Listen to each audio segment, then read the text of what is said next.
फुरफुरी नगर में एक सुहानी सुबह थी। मोटू समोसे की खुशबू सूंघते हुए जॉन के पास पहुंचा और बोला, पतलू, आज समोसे इतने ताजे हैं कि खुद चलकर मेरे पेट में आना चाहते हैं। पतलू ने माथा पकड़कर कहा, मोटू, पेट को ब्रह्मांड मत बनाओ, आज हमें इंस्पेक्टर चिंगम ने बुलाया है, कोई बड़ा केस है। दोनों तेजी से चिंगम सर के पास पहुंचे। वहां बड़ी भीड़ लगी थी। लोग आसमान की तरफ इशारा कर रहे थे। ऊपर देखा तो सब दंग रह गए। आसमान में एक बड़ा सा तैरता हुआ महल, रंग बिरंगे गुब्बारों से बंधा हुआ। चिंगम सर बोले, ये गुब्बारा महल हर रात फुरफुरी नगर के ऊपर दिखाई देता है और इसके आने के बाद से शहर में अजीब अजीब चीजें गायब हो रही हैं। इस केस को चिंगम अकेला नहीं सुलझा पाएगा। मोटू मुस्कुराया, चिंगम सर, आप तो अकेले कुछ भी नहीं सुलझा पाते। चिंगम सर चिल्लाए, चिंगम के जाल से बचना मुश्किल ही नहीं, इम्पॉसिबल है। डॉक्टर झटका ने एक खास एयर बाइक बनाई। उसने कहा, मोटू भाई, ये बाइक गुब्बारों की तरफ ऊपर जा सकती है, लेकिन ध्यान रखना, ऊपर कुछ भी हो सकता है। मोटू और पतलू बाइक पर चढ़े। मोटू ने जैसे ही एक्सीलरेटर दबाया, बाइक धप से आसमान में उड़ी। मोटू चिल्लाया, पतलू, ये बाइक उड़ नहीं रही, भाग रही है। पतलू बोला, बस चुपचाप बैठ, वरना नीचे गिर जाओगे और फिर धरती बोलेगी, लो, एक धप्पू गिरा है। दोनों हंसते हुए ऊपर चढ़ने लगे और आखिरकार गुब्बारा महल तक पहुंच गए। महल के दरवाजे अपने आप खुल गए, जैसे किसी को पहले से पता हो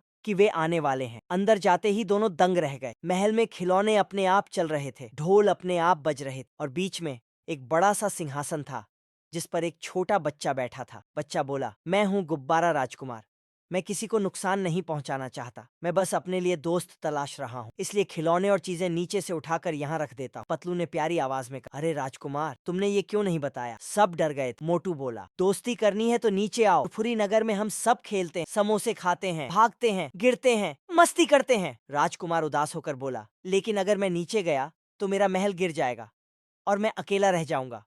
मोटू ने अपनी शर्ट की जेब से एक गर्मा गर्म समोसा निकाला। राजकुमार, एक काम करो, पहले ये समोसा खाओ, फिर हम सब मिलकर सोचेंगे। राजकुमार ने समोसा खाया और उसकी आंखें चमक उठी। वाह, इतना स्वादिष्ट, ऐसा समोसा मैंने कभी नहीं खाया। पतलू बोला, ये है मोटू का सुपर पावर, इससे हर समस्या हल हो जाती है। राजकुमार हंस पड़ा। पतलू ने एक आइडिया दिया, हम महल को नीचे जमीन पर उतार देते हैं, गुब्बारों को धीरे धीरे हवा निकाल कर हम महल को सुरक्षित लैंड करा देंगे। मोटू ने कहा, लाओ, मैं गुब्बारों की हवा निकालता हूँ। और मोटू ने फूसिस फूसिस करके कुछ गुब्बारे चबाने भी शुरू कर दिए।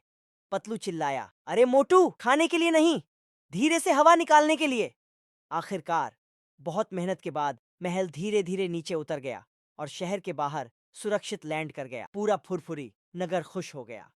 जैसे ही लोगों को पता चला कि महल में ढेर सारे खिलौने और चीजें हैं, जॉन आया और बोला, ये सब मेरा है, मैं लेकर जाऊंगा। पर तभी महल के ऊपर एक बचा हुआ गुब्बारा फूट गया और महल का एक हिस्सा जॉन पर गिर पड़ा। जॉन चिल्लाया, ओ ये बाबा, फिर से फेल हो गया। पूरे शहर ने जोरदार ठहाका लगाया। हैप्पी एंडिंग राजकुमार फुरफुरी नगर का हिस्सा बन गया। हर शाम सभी बच्चे उसके महल में खेलने आते और मोटू, वह रोज राजकुमार के लिए समोसे लेकर आता और आधे खुद खा जाता। पतलू कहता, मोटू, थोड़ा तो बच्चे के लिए छोड़ दिया करो। मोटू मुस्कुराता, दोस्ती की मिठास तो बांटने से बढ़ती है और समोसे की मिठास खाने से। सब हंस पड़े और इसी के साथ फुरफुरी नगर में एक नई खुशहाल कहानी जुड़ गई।